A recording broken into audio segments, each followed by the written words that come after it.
Okey, so setakat ni kita ada kehadiran seramai 70 orang termasuk Cikgu Ruslina dan Cikgu sendiri, dan mungkin malam ni kita akan menerima kehadiran GKSM Cikgu Ruslina.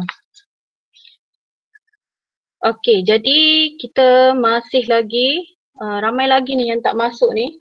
Kalau Cikgu cek kehadiran untuk 5 Syifa, 5 Syifa baru 20 orang. Cikgu dimaklumkan 2 orang ada tuition Okey, so 20 orang penuh lah. Okey, kemudian 5 Bina, kehadiran 20. Semua masuk. Okey, kemudian untuk kehadiran 5 Ilham baru 11 orang. Mana lagi 4 orang. Okey, Cikgu Ruslina, macam mana kelas Ilham dengan Aisyah? Macam mana meet Muni tak record tak ambil attendance. Ada buat meet attendance. Ambil tu lepas tu bagi nanti minta monitor sembang. Muni bagi je kat Ana balik nanti. Dia monitorkan sembang. Okey. Terima kasih Cikgu Ruslina. Okey, jadi Cikgu rasa kita boleh mulalah jadi pelajar yang akan masuk selepas ni tu masuk dengan akaun MOEDL lah, sebab kita pakai admit tu, Google Meet admit secara ni lah. Okey, jadi Cikgu akan share screen, kita akan bincang. Jadi Cikgu nak awak bersedia dengan modul modul Kilau Gemerlapan siri 2. Okey, Cikgu akan share screen. Jadi malam ni Cikgu guna laptop lah, tak guna tak guna tab. Jadi mungkin bila Cikgu menulis tu huduh sikit lah.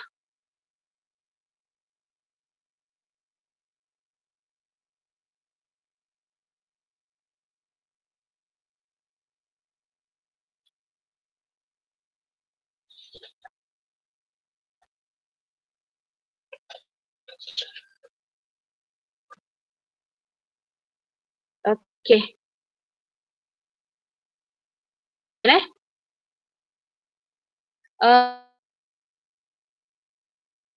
Alia Bat, nampak tak Cikgu punya slide? Alia Batrisha, nampak tak slide Cikgu? Nampak lagi Cikgu. Tak nampak lagi? Okey, nampak dah Cikgu. Okey, nampak dah. Okey, Cikgu harap bila Alia Bat nampak modul Cikgu ni, paparan Cikgu, so orang lain pun nampak jugalah. Okey, kita boleh mula dah. Okey, sebelum kita pergi kepada soalan Cikgu nak tekankan sangat-sangatlah bagaimana cara kita nak jawab kertas 2. Okey, jadi mungkin ni adalah cara Cikgu lah. Okey, yang pertama kita ada formula akak. Cikgu panggil singkatan formula ni ialah formula akak. Apa dia akak? Bila awak dapat soalan tu, yang pertama apa? Kena guna apa? Sekejap pen Cikgu ni tak jadi pula dah. Sekejap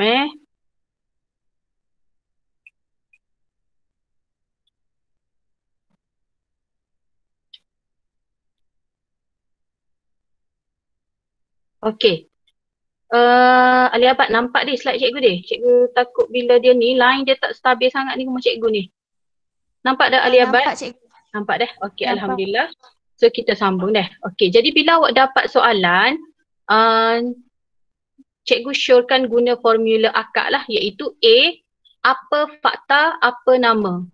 Okey, setiap kali nak mula jawab tu untuk markah yang pertama tu, apa fakta, apa nama. Contoh kalau dia bagi label, apa R, apa S.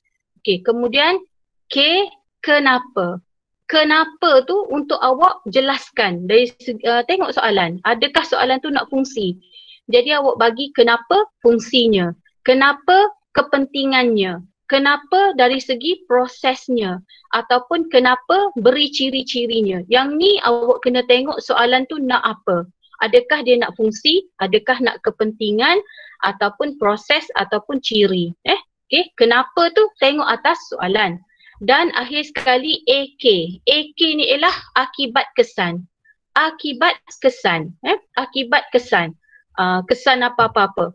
Biasanya di setiap soalan tu untuk last kali tu, untuk poin yang terakhir tu, akibat kesan dia apa-apa-apa. Okey, mungkin awak tak jelas untuk penggunaan formula akak ni. Jadi kita cuba tengok pada soalan yang kita akan bincangkan nanti.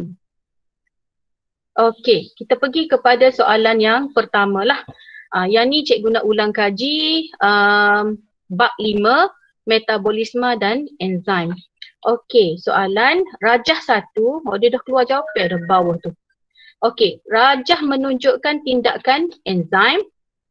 Pin tersebut mewakili enzim. Sebelum ni awak selalu diberi rajah rajah yang ada macam kunci dan mangga tu kan. Rajah yang biasa tu bentuk E dalam buku teks awak tu. Okey, jadi soalan ni dia nak kebat sikit lah. Iaitu dia bagi dalam bentuk yang berlainan. Untuk KSSM ni dia boleh bagi stimulus soalan tu dalam pelbagai bentuk yang tidak biasa dalam buku lah. Okay, jadi dia dah bagi siap-siap, dia kata pin tersebut mewakili enzim. Okey, cuba awak tengok. Ni ada belon. Okey, ni ada belon. Kemudian awak perhati ya, pin ni mewakili enzim. Tapi pin ni dia terbalik. Jadi tak pecah belon ni. Tapi kalau yang bahagian tajam ni jatuh atas belon yang kembang, maka jadilah cebisan belon yang pecah. Okey, jadi jawapan A, okey, untuk soalan A, apakah yang diwakili oleh, jadi cikgu bagi jawapan dulu. Okey, kalau tadi dia kata pin tu adalah belon, pin tu adalah enzim. Okey, maka belon tu ialah substrat. Soalan cikgu, apakah cebisan belon yang pecah tu mewakili apa? Okey, mungkin kita boleh tanya Amni Nasihin. Produk. Produk. Okey, kenapa awak kata produk?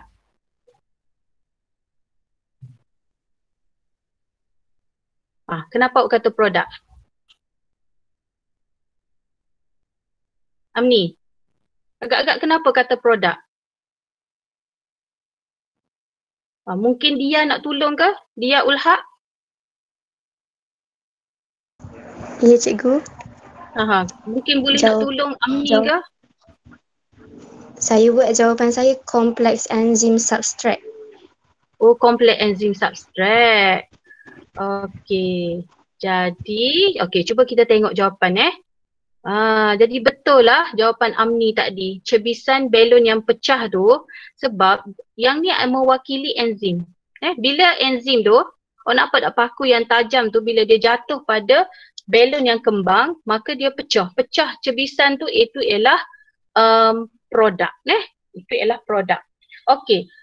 Cikgu tahu biasanya pelajar dia tengok buku teks, dia tengok hipotesis enzim, hipotesis mangga dan kunci tu.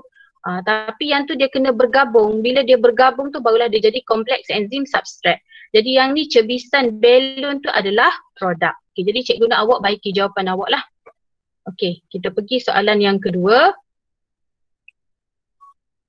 Yang ni dia tak pecah sebab dia jatuh bahagian yang tumpul tu dah. Okey, untuk soalan yang kedua, berdasarkan rajah di atas, nyatakan dua ciri umum enzim. Okey, dia nak jawapan ni berdasarkan rajah ini. Okey, cikgu nak dengarlah contoh-contoh jawapan daripada awak dululah. Okey, cikgu mungkin boleh dengar jawapan daripada Arisha Kistina.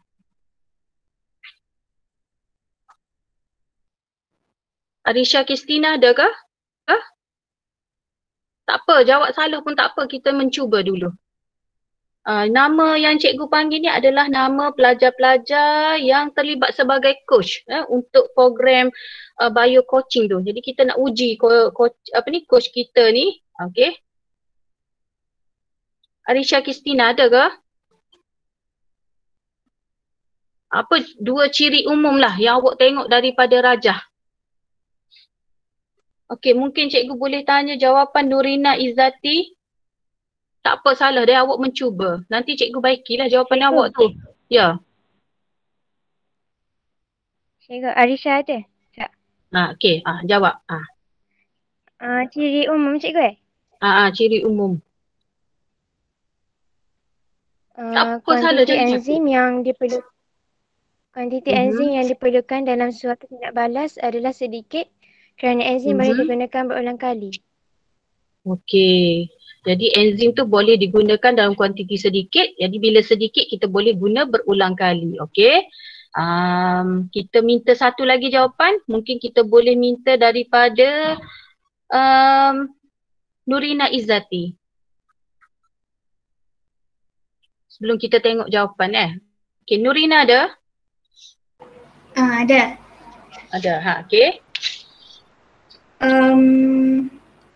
Struktur enzim kekal tidak berubah atau tidak dimusnahkan selepas tindak balas.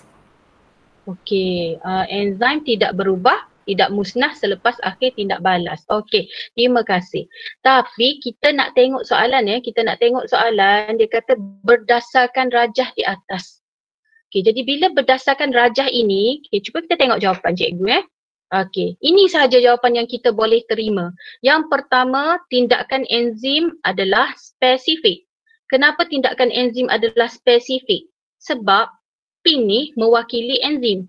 Okey, pin ni mewakili enzim. Jadi bila pin tu jatuh dalam keadaan tumpul, dia tak pecah balon. Jadi bila dia kena pin tu jatuh dalam keadaan dia yang tajam tu menghala ke arah balon, barulah balon tu pecah. Jadi pin mewakili enzim dan tindakan enzim adalah spesifik. Okey, kalau awak ambil jawapan yang ni ada dalam buku teks iaitu hanya substrat yang mempunyai bentuk yang saling berpelengkap dengan tapak aktif enzim. Yang ni kita tak boleh nak guna jawapan ni. Sebab apa? Sebab cikgu guna rajah pin dan balon. Biasanya kita boleh guna jawapan tu sekiranya dia guna rajah hipotesis, mangga dan kunci. Ni soalan dalam bentuk baru. Awak kena ingat soalan bentuk KSSM ni dia bentuk baru. Dia nak suruh kita berfikir. Jadi untuk jawapan yang ni dia tak boleh terimalah. Hanya substrat yang mempunyai bentuk yang saling berpelengkap dengan tapak aktif enzim boleh bergabung. Yang ni khusus untuk jawapan sekiranya dia guna rajah hipotesis, mangga dan kunci. Okey, jadi awak boleh guna tindakan enzim adalah spesifik. Yang kedua, enzim bertindak dengan pantas. Nampak tak? Bila jatuh saja yang bahagian tajam tu, dia sangat pantas, so balon tu dah pecah. Okey, yang ketiga betul jawapan kawan awak tadi, Arisha Kristina tadi, iaitu enzim diperlukan dalam kuantiti yang kecil saja. Cukup kita guna satu pin sahaja, sedikit saja dan boleh digunakan semula. Jadi mana-mana 2 markah. Okey, ada nak tanya apa-apa tak setakat ini?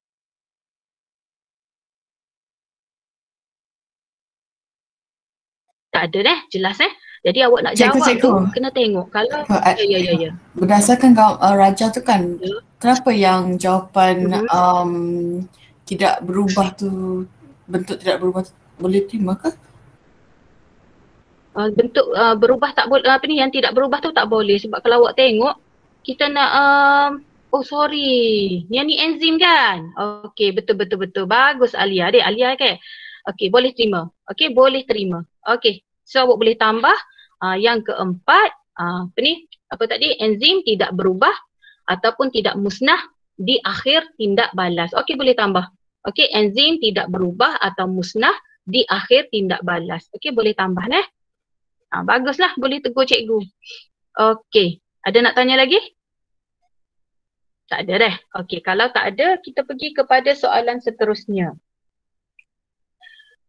Okey, untuk soalan seterusnya masih lagi tajuk metabolisme dan enzim. Okey, rajah menunjukkan seorang suri rumah sedang menggosok pakaian sutera pada laras suhu yang maksimum. Okey, dia gosok baju pada laras suhu yang maksimum. Jadi kalau awak tengok di sini, kata kuncinya ialah suhu maksimum. Suhu maksimum, ni kata kuncinya. Ramalkan apakah yang akan berlaku kepada pakaian tersebut. Jadi awak kena tengok, pakaian sutera. Terangkan jawapan anda. Okey, agak-agak pakaiannya jadi apa? Yoshini. Tak apa, salah. Jawab je. Mencuba. Yoshini. Agak-agak apa jadi pada pakaian sutranya?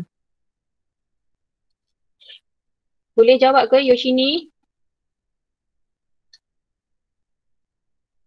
Kita cuba dengan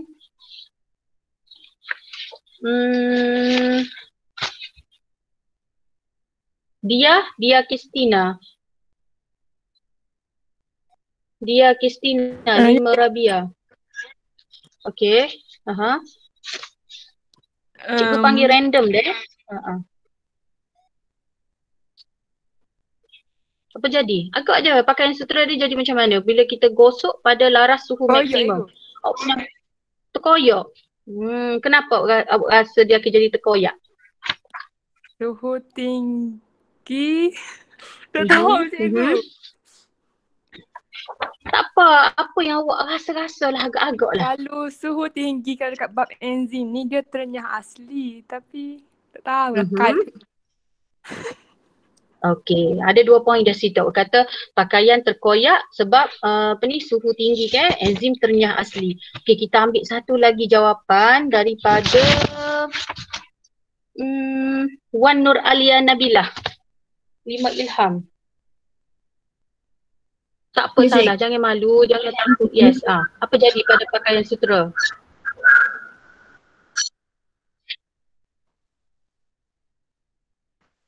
Sutera tu akan berkedut. Akan berkedut? Bila air. Bila air pada suhu tinggi. Okey, kenapa? Sebab atas protein haiwan dia akan jadi suhu tinggi. Lepas tu struktur protein tu dia akan berubah. Awak kata protein haiwan ni, pakaian sutera tu diperbuat daripada apa?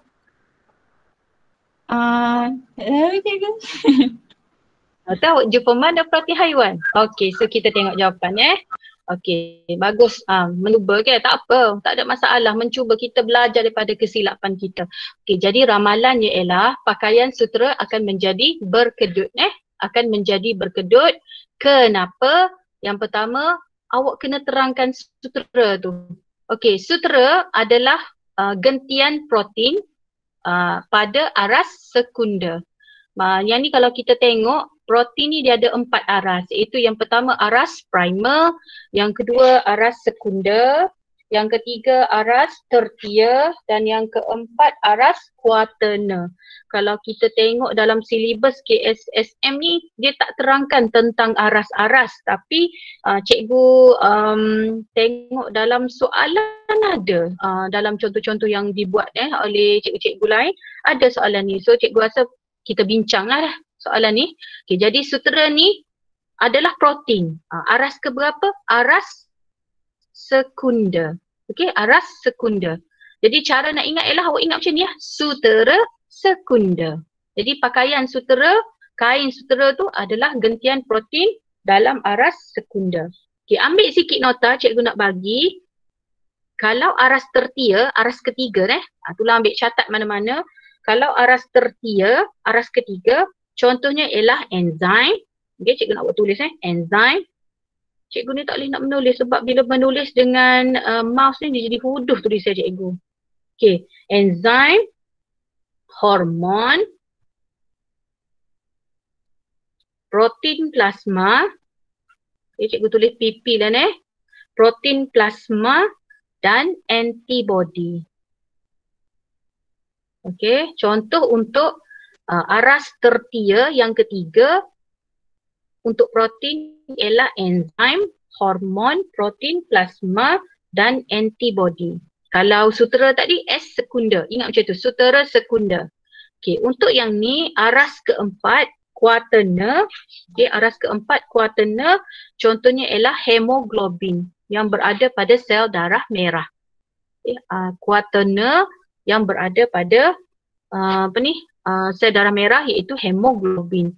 Jadi Kalau awak tengok sutera ni adalah gentian protein pada arah sekunder. Suhu yang maksimum, suhu yang tinggi ni, suhu yang maksimum akan memutuskan kekuatan ikatan peptida atau ikatan hidrogen. Sebab kalau awak tengok ni semua ni adalah ikatan hidrogen. Jadi bila guna suhu yang maksimum, ia akan putuskan kekuatan ikatan hidrogen. Jadi bila dah putus, enzim ataupun struktur protein akan ternyah asli dan strukturnya jadi terganggu. Jadilah pakaian sutera tu jadi berkedut. Okay, cikgu ulang balik. Kita ramalan kita ni ialah kesan akibat lah. Jadi pakaian sutera jadi berkedut. Kenapa? Apa sutera ni? Apa sutera? A ni ialah apa sutera ni? Jadi sutera adalah gentian protein aras sekunder. Kenapa dengan suhu tu? Jadi suhu yang maksimum memutuskan kekuatan ikatan hidrogen. Sebabnya semua ni ikatan hidrogen atau ikatan peptida. So dia putus. Kesan akibat dia struktur protein terganggu kerana ternyah asli.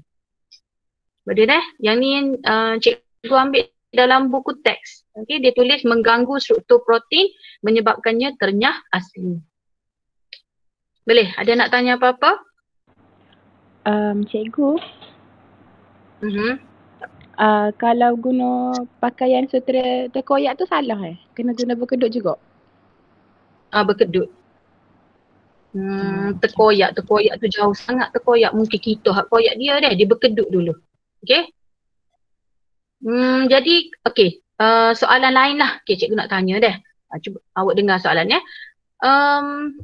Cara bagaimana kita nak bagi pakaian sutera kita ni sentiasa elok macam mana? Ni tadi dia gosok dengan suhu yang maksimum. Tapi kalau kita nak suruh pakaian sutera kita ni tidak berkedut, apa caranya? Okay, mungkin awak boleh fikir cara. Okay. Basuh baju guna tangan. So dia tak kedut. Basuh baju guna tangan. Sebab apa tak boleh guna mesin kau? Kan mesin kan dia kedut. Ya. Okay. Lagi jawapan lain? Jawapan lain? Awak kena bersedia sebab soalan KSSM ni dia suka tanya, yang banyak menggunakan aras aras mencipta, aras mengaplikasi, aras analisis. Okay, mungkin kita boleh tanya Siti Munirah. Siti Munirah ada? Ya. Kalau basuh guna air sejuk. Basuh guna air sejuk sebab suhu dia rendah. Okey, bagus. Betul lah tu. Okey, basuh menggunakan suhu sejuk lagi. Ni. Kita gosok dengan iron yang suhu maksimum. So kalau kita nak suruh dia jadi elok, tidak berkedut. Lagi. Suhu optimum. Suhu optimum lagi. Suhu rendah. Kalau tengok dekat iron biasanya dia ada bagi kan suhu yang untuk kain sutera. So awak guna yang suhu untuk kain sutera lah. Okey, bagus. Okey, pandai dah tu. Boleh dah tahu, awak dah boleh kait dah. Okey, now kita pergi soalan seterusnya. Okey, untuk soalan seterusnya kita akan ulang kaji tajuk ekosistem. Okey, tajuk ekosistem. Okay, kita tengok soalan yang ni kita boleh rujuk buku teks muka surat 182 dah. Okey, P, Q dan R dalam rajah di bawah menunjukkan 3 jenis interaksi antara organisma. Okey, kita ada organisma P, Q dan R. Apa-apa sahaja stimulus rajah yang diberi, awak kena tengok betul-betul lah. So kalau awak tengok di sini, untuk P ni dia bagi tumbuhan legum dengan nodul. Okey, yang kedua Q. Kalau kita tengok sini ada pokok organisma X ni dia menumpang atas pokok getah, dan R ada tunggul kayu mati dan organisma Y. Okey, A1, namakan jenis interaksi. Kalau awak tengok namakan jenis ni, ini adalah soalan aras paling rendah sekali dalam kita punya soalan lah, iaitu aras mengingat paling rendah sekali. Okey, jadi namakan jenis interaksi yang diwakili oleh P dan Q. Mungkin cikgu boleh tanya Nazifah Huda. Nazifah ada ke? Ada cikgu. Okey, so apakah interaksi P? P. Mutualism. Mutualism. Okay, kalau Q? Commensalism. Q, commensalism. Okay, so kita cek jawapan. Awak boleh jawab P tu mutualism atau symbiosis. Okay, boleh. Dan commensalism. Okay, bagus. Okay, kemudian cikgu nak terangkan sikit lah. Untuk commensalism Untuk commensalism ni, yang lain cikgu tak nak terangkan sebab dah ada dalam soalan . Untuk commensalism ni ialah interaksi yang memberikan manfaat kepada salah satu organisma tetapi tidak memudaratkan organisma yang satu lagi. Maknanya interaksi ni satu dapat untung, satu lagi tu tak dapat apa-apa . Jadi pokok getah tu tak dapat apa-apa. Okay.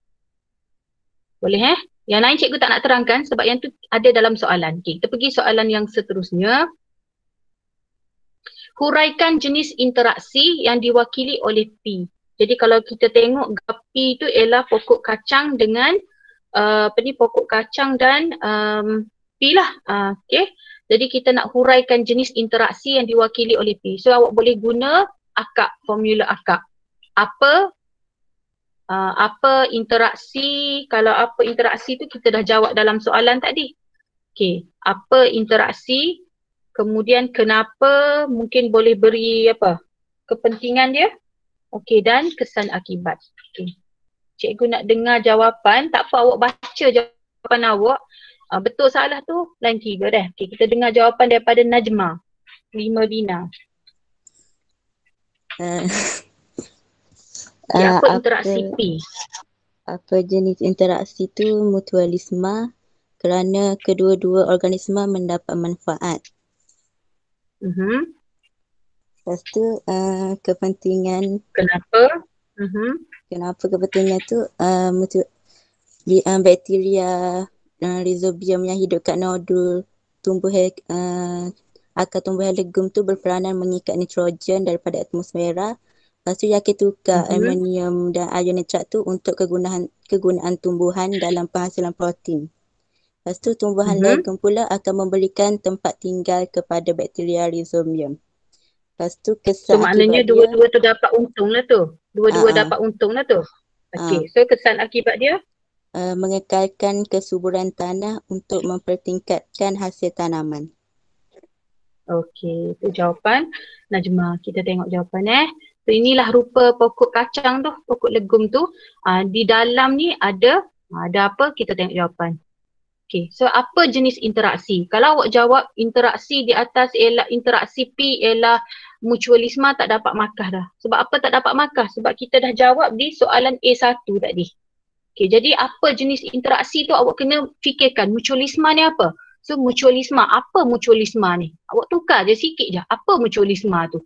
Jadi mutualisme ni ialah interaksi yang berlaku antara dua spesies berlainan yang hidup bersama dan berinteraksi antara satu sama lain. Okey, apa mutualisme tu? Jadi mutualisme ni ialah interaksi dua spesies berlainan hidup bersama berinteraksi antara satu sama lain. Okey. Kenapa awak bagi kepentingan bakteria rhizobium dan kepentingan pokok legum tu. Jadi rhizobium menukarkan nitrogen di atmosfera sebab rhizobium ni adalah sejenis bakteria pengikat nitrogen. Dia ikat nitrogen di atmosfera, tukarkan kepada sebatian amonium. Sebatian amonium ni barulah amonium ni boleh diserap oleh pokok kacang, pokok legum. Okay. Dia kena tukar dulu dalam bentuk amonium. Barulah pokok kacang tu boleh guna amonium tu untuk sintesis protein. Itu rhizobium. Pokok legum beri apa kepada rhizobium? Jadi pokok legum tu membekalkan rhizobium dengan karbohidrat dan perlindungan. Jadi kalau awak tengok di sini, bakteria beri sesuatu kepada pokok legum. Pokok legum pun beri sesuatu kepada bakteria rhizobium. Jadi kesan akibatnya kedua-dua organisma mendapat keuntungan. Okey, kedua-dua organisma mendapat keuntungan. Boleh? Okey, Okay, so mana-mana jawapan tu mana-mana 3 markah lah. Jadi kalau jawapan Najma tadi, dia dah dapat untuk rhizobium 1 markah, dia dah dapat pokok legum 1 markah. Dia salah di sinilah. Okay, dia kata mutualisma dan dia bagi tanah subur apa semua tu dia. Jadi kita nak kedua-dua organisma mendapat keuntungan. Okey. Ada nak tanya kah? Tak ada dah. Ada nak tanya? Okay, kalau tak ada, kita pergi kepada soalan seterusnya. Okey, soalan seterusnya. Pokok getah dalam interaksi yang diwakili oleh Q mati. Okey, pokok getah ni mati. Terangkan apa yang berlaku kepada organisma X. Terangkan apa yang berlaku kepada organisma X. Okey, cikgu nak dengar jawapan Alia Syafiqah, 5 Aisyah ada? Ada cikgu. Okey, so agak-agak apa jadi? Organisma X mati. Bukan. Organisma X masih terus hidup kerana dapat menjalankan proses fotosintesis. Ya, organisma X memang tak mati Ya. Ya, yakin? Okey, kita cuba dengar jawapan sore lagi. Nak panggil siapa ni? Azuha Nadira ada, 5 Ilham. Ada je. Azuha ada, Azuha. Okey, agak-agak. Pokok getah tu mati, apa jadi kepada organisma X? Tak mati. Tak mati? Kenapa dia tak mati? Sebab dia serap dah apa tu? Ada dekat pokok Q tu. Gapo dia serap gapo? Betul. Dia kadang-kadang kita ni ada jawapan tapi kita nak buat ayat tu payah. Itulah masalah pelajar seumur-umur. Dia ada idea nak jawab tapi betul tak? Nak atur jawapan tu payah. Okay, so kita tengok jawapan dia. Okay. Okay, jadi organisma X ataupun awak nak tulis orkid. Boleh organisma X atau orkid adalah epifit. So kalau awak tengok sini, apa fakta? Awak kena bagi apa fakta? Apa organisma X ni? Dia ni gapo? Okey, jadi organisma X atau orkid adalah epifit yang mendapat faedah dengan menumpang pada pokok yang lebih tinggi untuk mendapat sokongan dan cahaya matahari. So kalau kita tengok sini, fakta ni panjang. Jadi kalau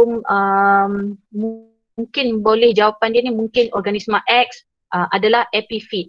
Yang menumpang pokok tinggi. Mungkin dah dapat jawapan lah. So cikgu ni cikgu lebihkan sikit jawapan supaya kita ni sentiasa beringat-ingat. Kalau nanti kalau kita bagi jawapan ringkas sangat tak ada markah. Sebab bio ni dia kena tulis dalam ayat yang lengkap lah. Jadi organisma X atau orkid ni kita panggil dia epifit. Okay? Dia adalah epifit yang mendapat faedah dengan menumpang pada pokok yang lebih tinggi. Kenapa dia tumpang? Sebab dia nak dapat sokongan dan cahaya matahari. Okay, jadi kalau pokok getah mati, tak ada masalah. Pokok orkid atau organisma X ni akan terus hidup. Kenapa? Sebab dia tumpang untuk dapat sokongan dan cahaya matahari. Dia cuma nak tumpang tu untuk dapat sokongan saja. Okay, tapi dia masih boleh berfotosintesis. Dan dia ni tidak memerlukan nutrien daripada pokok getah atau pokok perumah tu. Dia masih boleh buat fotosintesis sendiri. Dia cuma menumpang tu untuk dapat sokongan dan cahaya matahari saja. Jadi kalau pokok getah mati pun tak ada masalah. Dia masih boleh terus hidup. Okay. Dan ini adalah ciri penyesuaian dia. Cikgu nak awak ambil take note lah sikit apa ciri penyesuaian dia. Sebab bila dia tumbuh tinggi ni, bila dia menumpang pada pokok perumah, ni ciri penyesuaian dia. Yang pertama, pokok orkid ni mempunyai akar filamen. Nama akar ni adalah akar filamen untuk menyerap kelembapan dari udara untuk mencegahnya daripada kekeringan. Okay, sebab dia ni jauh daripada tanah, dia menumpang pada pokok yang tinggi, jadi cirinya dia mesti ada akar filamen. Tujuannya untuk serap kelembapan dari udara untuk mencegahnya daripada kekeringan. Okay, ciri yang kedua ialah air disimpan dalam berbawang palsu pada pangkalnya. Kalau awak tengok dia dekat pangkal dia ni macam gemuk-gemuk. Gemuk-gemuk-gemuk. Tu ialah berbawang palsu dah. Okey, membantunya mencegah daripada kehilangan air akibat penyejatan. Kenapa? Sebab dia duduk tinggi atas pokok, jadi dia ni panas. Jadi dia mungkin mudah kehilangan air. Jadi yang pertama dia ada ciri penyesuaian akar filamen. Yang kedua, air disimpan dalam berbawang palsu. Ni tolong take note, ambil sebagai nota tambahan mungkin bila-bila awak nak guna untuk jawab soalan lah. Okey, ada apa-apa nak tanya? Jadi jawapan dia X terus hidup. Sebab dia masih boleh buat fotosintesis. Okey, kita pergi kepada soalan seterusnya. Kalau awak nak tanya, tanya saja dah. Mencelah saja, tanya je. Jangan malu. Ya. Kalau Yowi nak tengok organisma X ke, kita tulis nama dia ke kita tulis organisma X gitu je? Tak apa. Nak bagi organisma X adalah epifit tak apa. Ataupun terus je nak jawab. Orchid adalah epifit yang tak ada masalah. Okey, dapat markah juga. Cuma ni lah dapat markah untuk ni lah. Yang ni ayat belakang-belakang ni kena pastikan lengkap lah baru dapat markah ni. Okey, ada nak tanya lagi? Cikgu kan cikgu kata boleh tukar nama, boleh tukar antara kita guna organisma X ataupun orchid. Tapi misalnya lah kita salah nama tu, kita salah ke? Oh, salah nama. Salah nama tu apa? Awak nak bagi nama apa? Misalnya kita bagi nama pokok lain lah ataupun tumbuhan lain sebab kita salah ingat ke macam tu lah. Salah lah. Sebab kalau pokok lain, katakan contoh awak kata apa? Pokok dedalu parasit. Ataupun mungkin awak bagi pokok pakis lansuya. Salah tu sebab lain terus tu gambar dia. Salah juga dah. Okay. So kalau awak tak confirm pokok apa, lupa, senang organisma X lah. Okay dah. Okay, next kita pergi kepada soalan seterusnya. Serbuk kayu boleh digunakan dalam interaksi yang diwakili oleh art untuk penanaman cendawan secara komersial.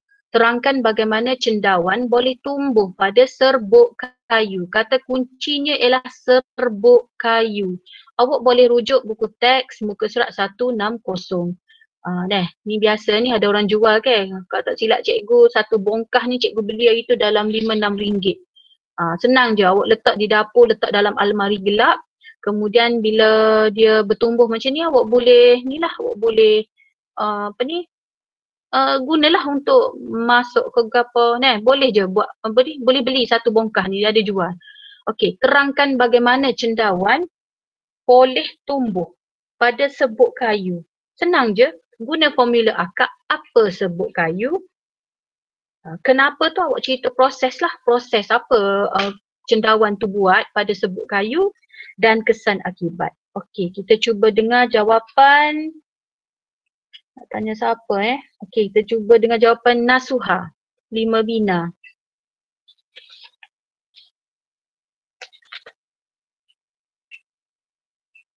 Nasuha ada ke?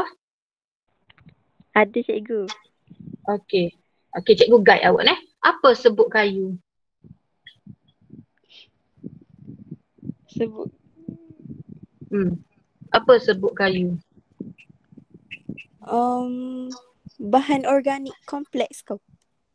Bahan organik kompleks. Okey, ginilah dah payah kan. Cuba baca jawapan awak lah. Apa fakta tu saya kata cendawan merupakan pengurai. Okey, cendawan merupakan pengurai. Okey, betul? Proses berlaku proses penguraian.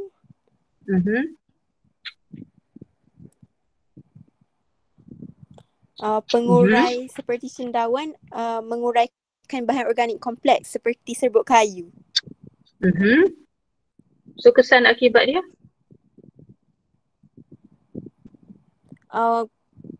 Pengurai menyerap hasil pencernaan. Pengurai merembeskan enzim pencernaan ke dalam substratum bahan organik mereput dan menyerap hasil pencernaan tersebut. Okey.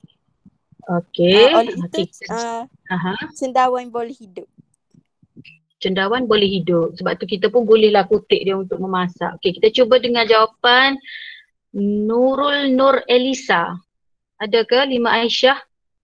Nurul, Nur, Elisa. 5 Aisyah.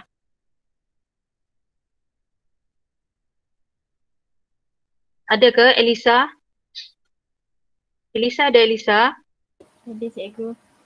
Okey, cuba. Tak apa salah, jangan malu. Tak tahu cikgu, saya tak buat. Nah, tak tahu tak buat. Baik dengan aku dia bagus awak. Okey, tak apalah. Okey, kita dengar jawapan. Kita ambil satu lagi jawapan. Nak dengar jawapan siapa ni? Kita tanya jawapan Hannah. Hannah ada kan? Hannah? Hannah ada Hannah? Okey, mungkin kita boleh dengar jawapan Atilah. Atilah ni Syifa.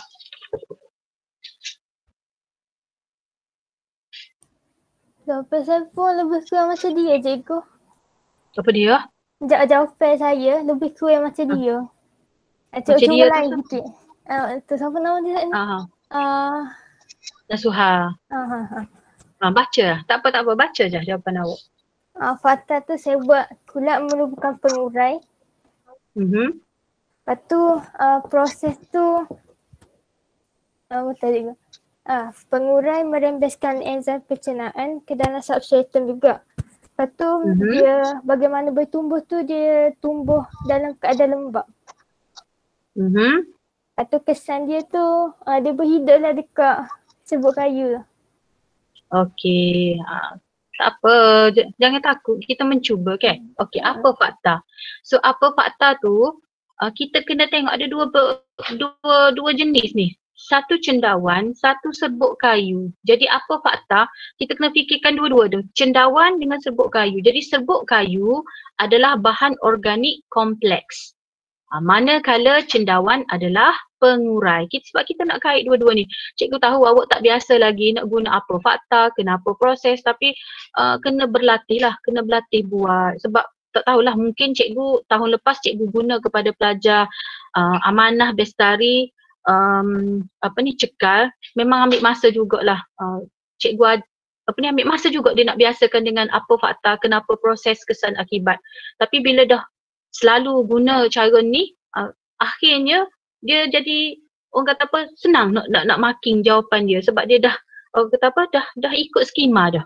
Jadi apa fakta tu awak kena bagi dua lah, untuk satu cendawan, satu untuk serbuk kayu. Jadi serbuk kayu adalah bahan organik kompleks, manakala cendawan adalah pengurai. Kalau boleh jangan guna kulat deh. Sebab apa? Sebab soalan ni cendawan. Okay, kita guna apa yang ada dalam stimulus soalan. Okay, kenapa? Kita terangkan dari segi proses. Apa cendawan tu buat? Jadi cendawan akan merembeskan enzim pencernaan ke dalam substratum bahan organik yang mereput ataupun ke dalam substratum serbuk kayu. Yang ni cikgu ambil dalam buku teks. Okay, jadi kesan akibatnya cendawan akan mengurai serbuk kayu menjadi amonium. Amonium ni lah yang digunakan untuk sintesis protein. Okay, boleh biasanya Alia Farhana suka tanya cikgu. Ada nak tanya tak Alia? Tak ada cikgu. Jelas ke? Jelas Jelas cikgu. Okey, bagus. Cikgu. Okay, ada apa-apa nak tanya ke? Ya. Kalau apa fakta tu kita buat sama ada serbuk kayu ataupun cendawan tak dapat full mark Kalau dari segi markah tu dia tengok juga kadang-kadang tapi kalau cikgu lah kan, cikgu tengok sebab ada dua ni, dia bagi dua, satu cendawan, satu serbuk kayu. Kita nak kaitkan dua tu. Tapi kalau cikgu lah, cikgu nak dua-dua. Sebab kalau cikgu nak kata salah pun dia kadang-kadang soalan ni gitulah, LPM kan kadang-kadang dia buka juga skema. Tapi cikgu suka ajar kita ambil langkah pendekatan yang selamat, kita terangkan dua-dua. Tak apa, awak lama-lama awak akan terbiasa lah benda ni. Sebab kita ada dua stimulus ni, satu cendawan, satu serbuk kayu. Kita nak kaitkan apa cendawan buat tu pada serbuk kayu. Jadi better ambil dua-dua ni lah. Okey dah? Boleh Nasuha? Okey cikgu. Kita ambil langkah yang selamat lah.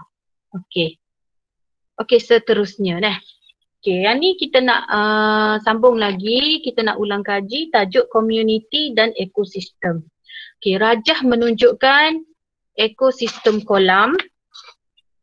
Berdasarkan rajah, nyatakan niche species bagi itik dalam rajah tersebut.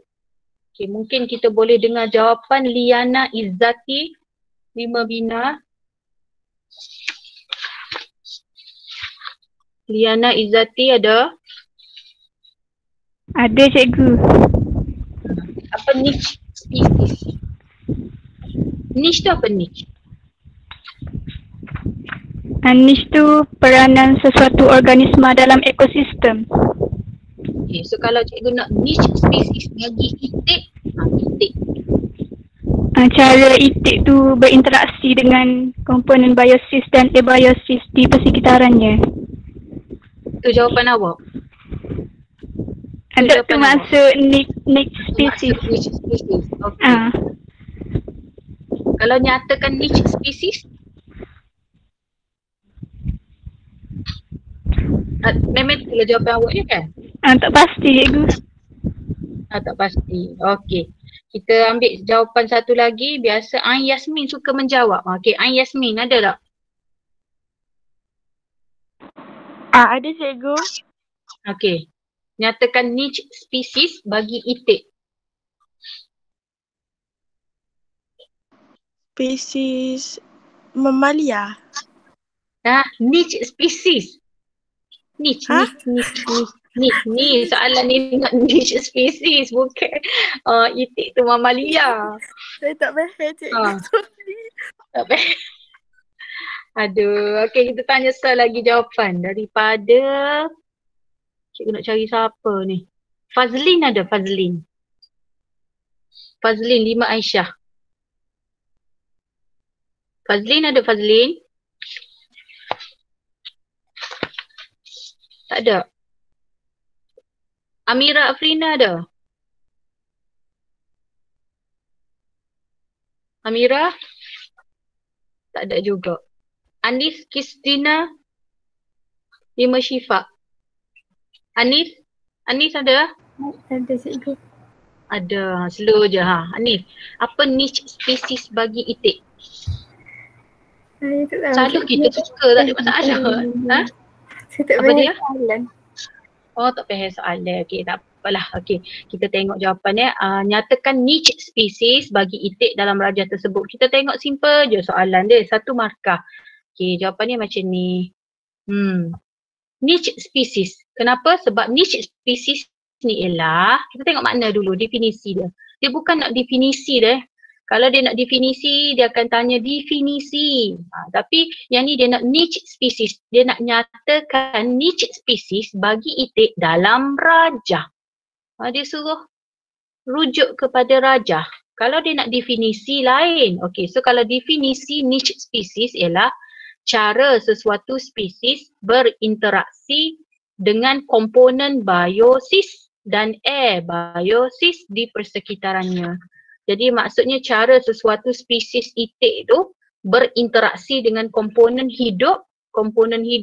Contoh apa komponen hidup? Pengeluar, pengguna sekunder, pengguna primer, pengguna tertier dan faktor abiosis tak hidup di persekitarannya.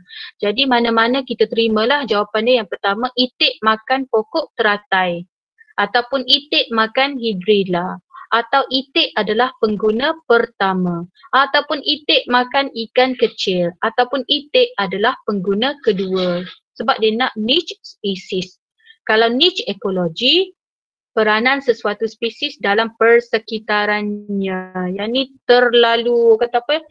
Ni khusus untuk persekitaran lah. Contoh macam apakah peranan cacing tanah. Cacing tanah adalah apa dia? Okay, jadi itu niche ekologi.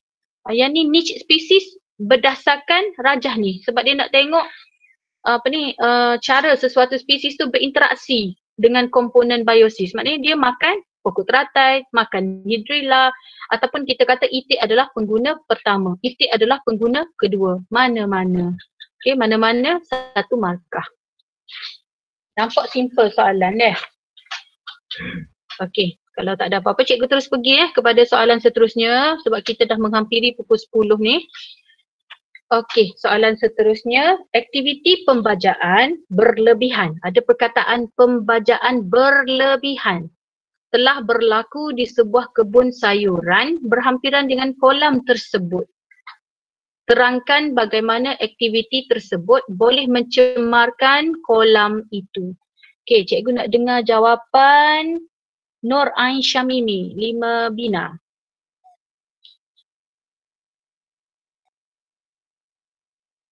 Ada ke Ain Syamimi? Kalau tengok kehadiran ni mari belakang. Ain Syamimi. Ain? Ataupun kita, ada ke Ain Syamimi?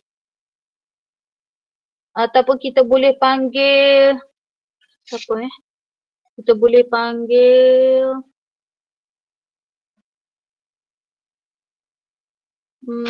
Intan Nur Nadia Natasha.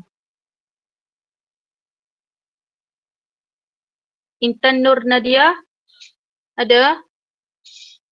Pembajaan berlebihan. Cuba je. Cikgu kata cuba je. Salah betul tu tak apa, kita belajar daripada kesilapan kita. Okey. Siapa nak jawab tu? Cikgu. Siapa ni? Kalau saya nak cuba jawab boleh? Siapa ni? Zatin, 5 Syifa. Okey, baru nak panggil. Bagus awak faham perasaan cikgu. Cepat. Tapi saya tak tahu terkedak. Tak apa, salah betul tu tak apa. Saya kata fakta dia ni menyebabkan pertumbuhan alga lebih kuat. So, saya kenapa? Lepas tu dia menghalang menghalang penembusan cahaya masuk ke dalam air. Pada fotosintesis dalam tumbuhan akuatik menurun dengan cepat. Lepas tu sedangkan BOD meningkat dan mencemarkan dan pencemaran air itu bertambah. Lepas tu kesan akibat dia apabila BOD itu meningkat, dia telah membunuh organisma aerob dalam kolam tu. Membunuh organisma aerob dalam kolam. So membunuh tu mencemarkan lah maknanya. Okey, kita ambil satu lagi jawapan. Mungkin kita boleh tadi daripada 5 Syifa, kita cuba 5 Rabia. Nak panggil siapa ni? Danila ada? Danila. Tak ada cikgu, dia demam. Dia demam. Lepas tu ni siapa? Dia. Ni dia. Lepas tu dia jawab. Dah saya agak. Gini. Okey. Kita minta gini. Dia nak panggil siapa? Kelah awak. Cepat. Betul. Kita buat permintaan. Dia sebut nama siapa? Ayuni. Okey. Ayuni ada Ayuni. Ayuni 5 Rabia. Ayuni 5 Rabia. Ya cikgu. Saya. Ya, okey. Kuat sikit suara tu. Baca jawapan awak. Cikgu nak dengar. Saya tak faham mana soalan ni, so saya tak buat lagi. Maaf cikgu. Okey. Beres. Okey, so kita tengok jawapannya. Tak apa. Okey, aktiviti pembajaan berlebihan. Bila dia membaja berlebihan sebab tu cikgu kata kunci dia ialah pembajaan berlebihan. Jadi pembajaan berlebihan menyebabkan dia guna baja nitrat dan fosfat yang berlebihan. Nampak tak cikgu garis tadi awal-awal tadi di soalan tadi cikgu gariskan awal-awal pembajaan berlebihan. Maknanya bila kita membaja berlebihan, maknanya kita guna baja nitrat dan baja fosfat berlebihan. Jadi kenapa tu kita kena cerita proses. Kita kena cerita proses. Jadi baja nitrat fosfat berlebihan dialirkan masuk ke dalam kolam. Baja nitrat dan fosfat berlebihan tu akan merangsang pertumbuhan alga dengan pesat. Okey, merangsang pertumbuhan alga dengan pesat. Katakan contoh ni kolam. Okey, nanti alga tu akan penuh sehingga menutupi permukaan air. Okey, jadi ini kita panggil eutrofikasi berlaku. Okey, jadi bila dah penuh dengan alga di permukaan ni, di permukaan kolam, mengurangkan penembusan cahaya matahari ke dalam air. Mengurangkan penembusan cahaya matahari. Cahaya matahari sampai dekat sini je. Yang bawah ni dia kurang sampai. Dia sampai tapi kurang. Okey, mengurangkan penembusan cahaya matahari ke dalam air. Jadi apa jadi kepada tumbuhan akuatik bawah ni? Okey, jadi mengurangkan kadar fotosintesis tumbuhan akuatik.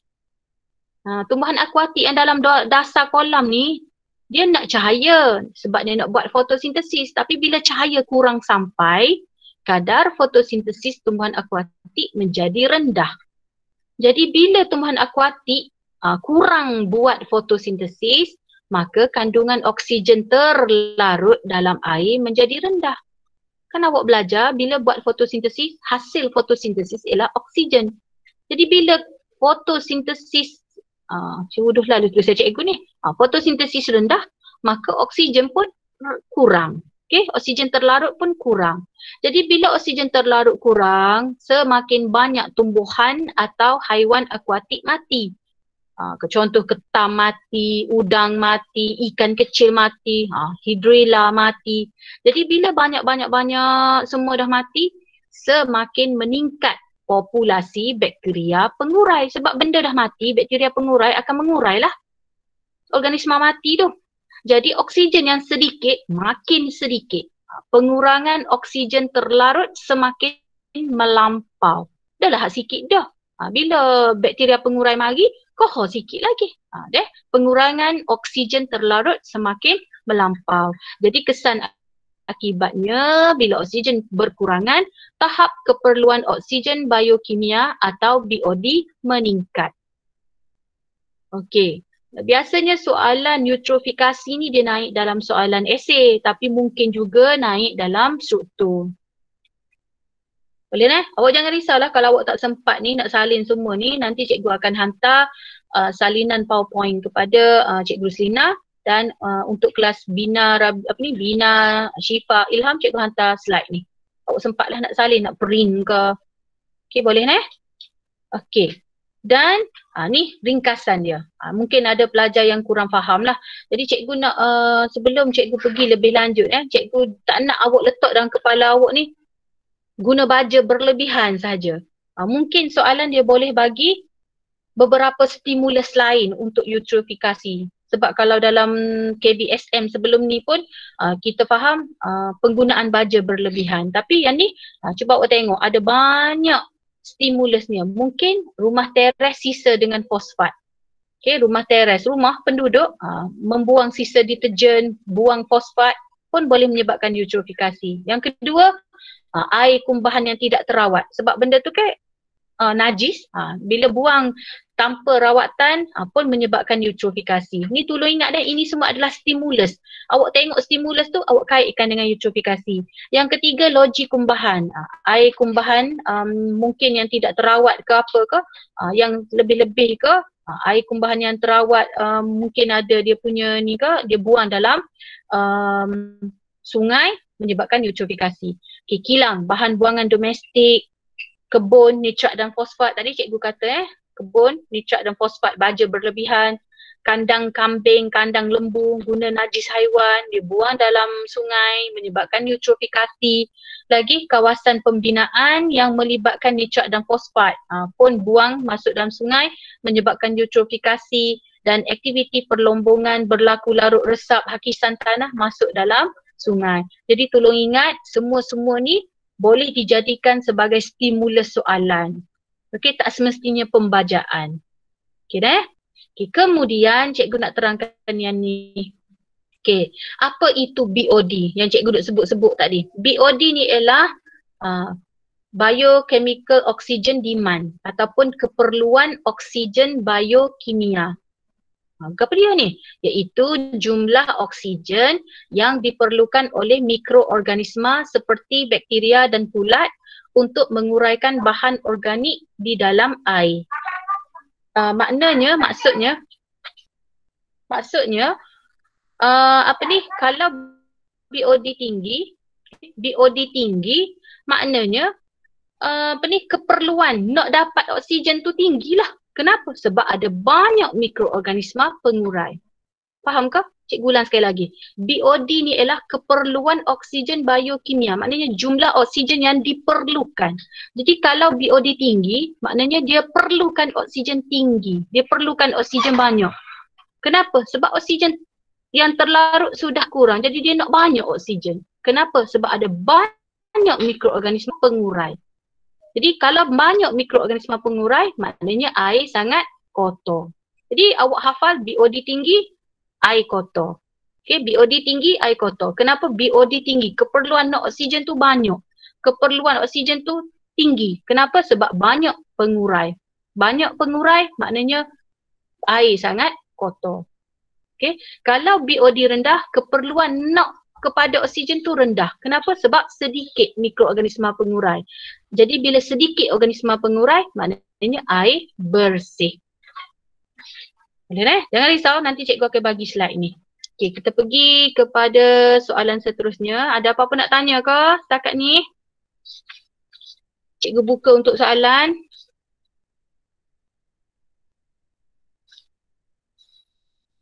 Tak ada Tak ada jelas Okey.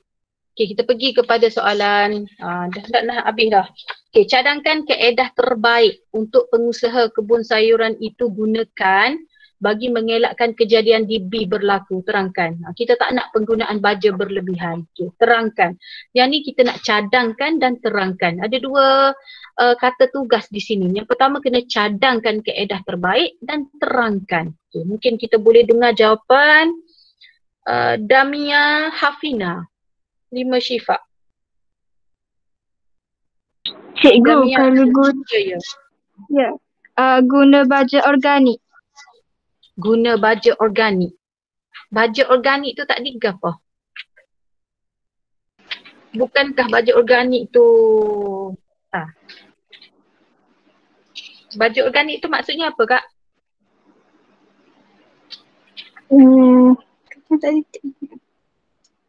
Apa awak kena tahu apa guna tu? Baja organik tu apa? Bukankah baja organik tu apa yang awak faham dengan baja organik sebenarnya?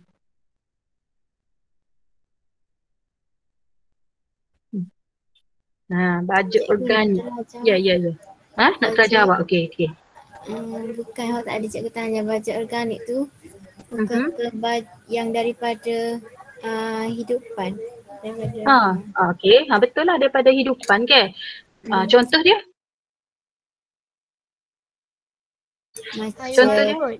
Kalau macam baja organik ni macam kalau orang ambil tahi kambing ke apa tu juga. Betul lah. Tahi kambing, apa lagi? Sisa-sisa ke? Okey. Kalau baja organik, betul? Dia tak jadi eutrofikasi ke? Jadi dia kayak jadi kalau guna berlebihan. Jadi sekarang kita kena cari kaedah terbaik. Soalan ni nampak simple tapi sebenarnya aras tinggi ni. Aras soalan tinggi. Nampak simple 2 markah. Aras tinggi. Okey. Lagi. Ada ni tak? Kalau gitu kita guna baja kimia tak juga? Baja kimia ada nitrat fosfat tak?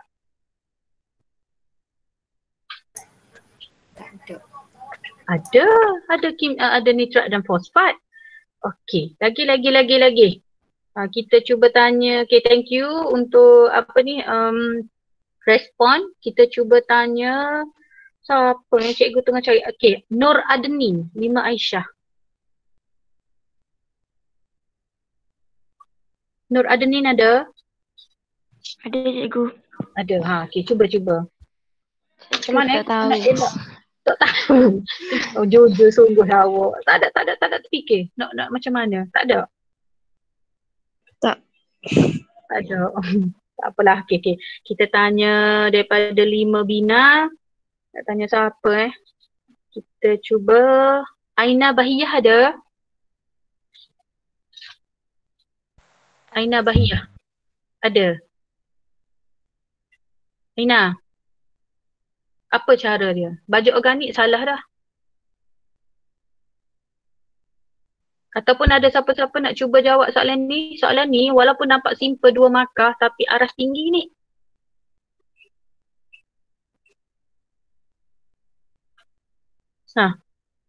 Cikgu, yang dia letak tanaman untuk kat dalam air tu.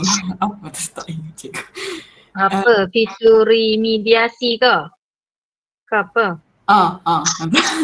Yang tu apa tu? Okey, tak dapat deh. Tak dapat juga deh. Ada dalam buku teks. Ya, tak apa. Kalau letak bakteria pengurai dia tu patutnya urai alga. InsyaAllah. Urai alga. Yang ni kita nak cadangkan kaedah terbaik untuk pengusaha kebun sayuran itu gunakan bagi mengelakkan kejadian DB berlaku deh. Okey, untuk mengelakkan kejadian DB berlaku, kita nak rawat eutrofikasi tadi. Okey, soalan ni mungkin yes, boleh juga sebenarnya untuk fitoremediasi. Letak apa tadi, bakteria? Bakteria pengurai. Ya. Tahu cikgu. Ya. Okey, kita nak cadangkan kaedah terbaik untuk pengusaha kebun sayuran itu gunakan bagi mengelakkan kejadian DB berlaku. Okey, soalan ni pengusaha kebun sayuran itu gunakan untuk menggantikan baja. Okey, sepatutnya kena tambah sikit sebab soalan ni nampak macam tu sikit. Okey, so sebenarnya faktanya ialah kita nak elak daripada eutrofikasi berlaku. Jadi elakkan penggunaan baja kimia dan baja organik. Pekebun sayur tu kena elakkan penggunaan baja kimia atau baja organik sebab kedua-duanya ada nitrat dan fosfat. Jadi ataupun cara yang kedua ada dalam buku teks awak iaitu menggunakan baja folia. Bentuk cecair. Ada dalam buku teks awak menggunakan baja folia atau cecair. Okey, kenapa? Sebab baja folia ni dihasilkan daripada sisa dapur. Tetapi kita sembur pada daun. Jadi bila sembur pada daun akan serap terus cecair tu. Jadi dia bukan macam baja organik atau baja kimia. Sebab bila kita tabur atas tanah mungkin berlaku larut resap masuk dalam tanah. Bila hujan turun dibawa masuk ke dalam kolam. Jadi caranya ialah guna baja folia. Mungkin awak tak jumpa baja folia ni dia ada. Sekejap cikgu cari buku teks. Di muka surat berapa Okey, muka surat 222. Okey, muka surat 222 menggunakan baja folia. Baja folia ni ialah sejenis baja cecair. Ataupun muka surat 221 ada di buku teks. Muka surat 221 menghasilkan baja folia iaitu baja cecair daripada sisa dapur untuk digunakan pada daun sebagai penggalak pertumbuhan sayur-sayuran. Jadi kita pernah buat dengan pelajar kita dulu-dulu lah, 2-3 tahun lepas rasanya kita menghasilkan baja folia menggunakan satu sisa sayur, yang kedua sisa buah-buahan dan kita sembur pada daun. Memang daun tu banyaklah keluar, lagi panjang lagi besar. Okey jelas Okey, kita pergi kepada soalan last iaitu soalan esei. Yang ni soalan esei ni mudah saja soalannya. Okey, yang ni dalam bab biodiversity. Okey, rajah 2.1 menunjukkan spesies nyamuk dan lalat yang merupakan vektor yang menyebabkan penularan wabak penyakit di kawasan bandar. Menggunakan satu contoh penyakit. Macam molek soalan. Dia nak satu contoh penyakit yang disebarkan oleh vektor. Terangkan peranan kedua-dua vektor ini dalam penyebaran penyakit. Okey, so cikgu nak jawapan untuk nyamuk. Tanya siapa ni? Okey, kita dengar jawapan Fai Hannah ada? Fai? Last dah ni. Fai?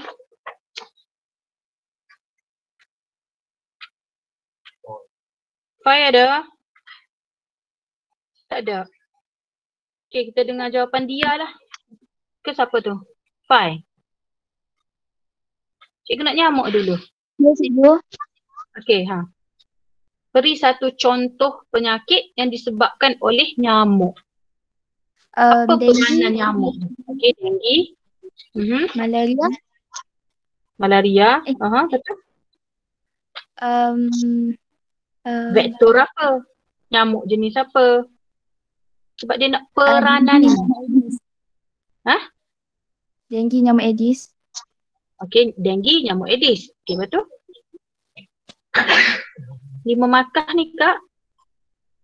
Denggi nyamuk Aedes. Betul? Kena cari sekurang-kurangnya 1 lagi point. 1 lagi isi. Tak ada, tak dapat. Malaria. Okey. Okey, malaria. Tak ingat nyamuk gapo. Okey. Kita dengar jawapan lalat pula. Cikgu nak cuba dengan siapa ni? Ada tak? Nurhanim Najwa. Nurhanim Najwa, 5 Aisyah ada? Ada cikgu. Okey, lalat pula. Lalat vektor. Penyakit? Kolera. Kolera. Okey, betul. 1 lagi isi. Isi, point.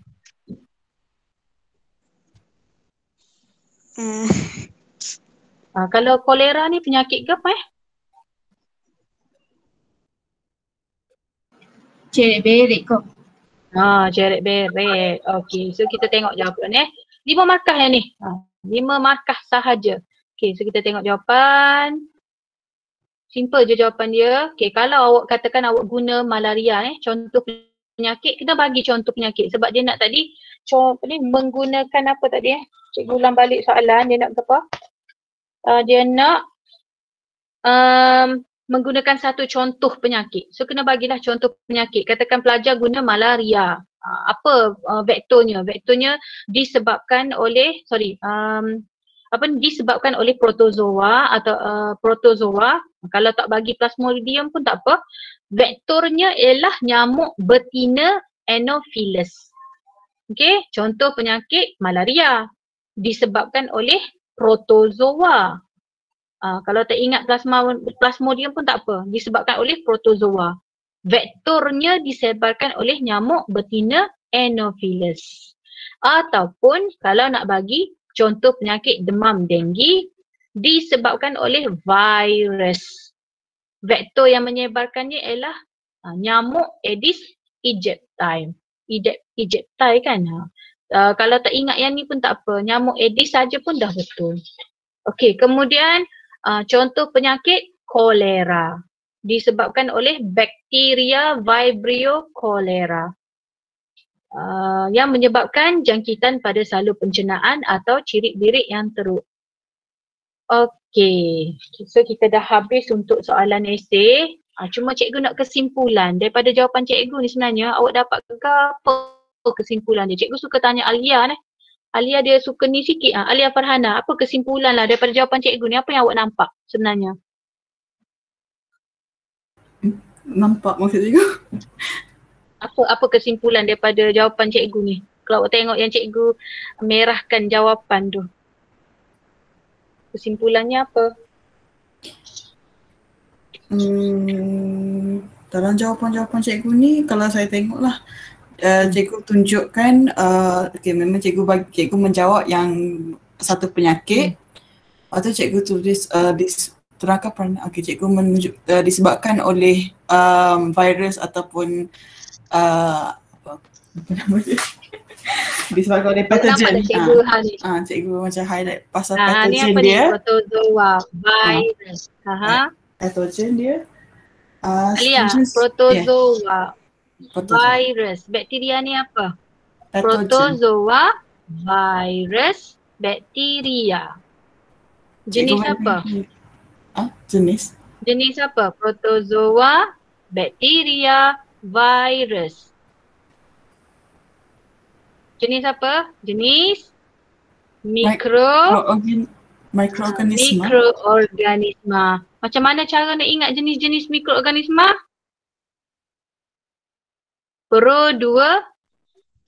Beca ala. Ingat dah? Vivaku ala beca. Vivaku ala beca. Vivaku, hurufnya tu saya cikgu. Vivaku ala beca. Apa dia? Pro 2 protozoa, Viva virus, Q kulat, Ala apa dia ala? Alga? Alga. Beca bakteria. So kalau tengok sini disebabkan oleh protozoa, disebabkan oleh bakteria, disebabkan oleh virus. Jadi ingatlah jenis-jenis mikroorganisma Pro 2 Viva, Q ala beca, protozoa, virus, kulat, alga dan bakteria. Okey, ada apa-apa nak tanya? Kita sudah berada di hujung dah ni. Di hujung sesi dah ni. Ada apa-apa nak tanya?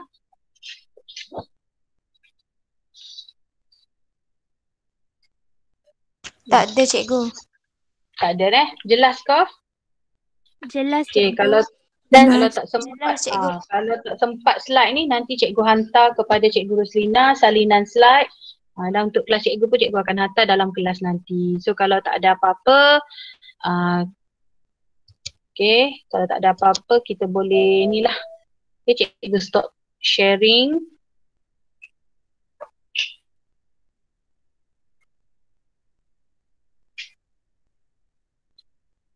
So kalau tak ada apa-apa, cikgu minta maaf lah kalau ada apa-apa kelemahan daripada cikgu tu. Itu semua adalah daripada cikgu lah. Yang selebihnya kelebihan apa semua tu adalah daripada Allah Subhanahu Wa Taala. So selamat malam. Awak boleh berehat dah. Boleh berehat, makan, tidur.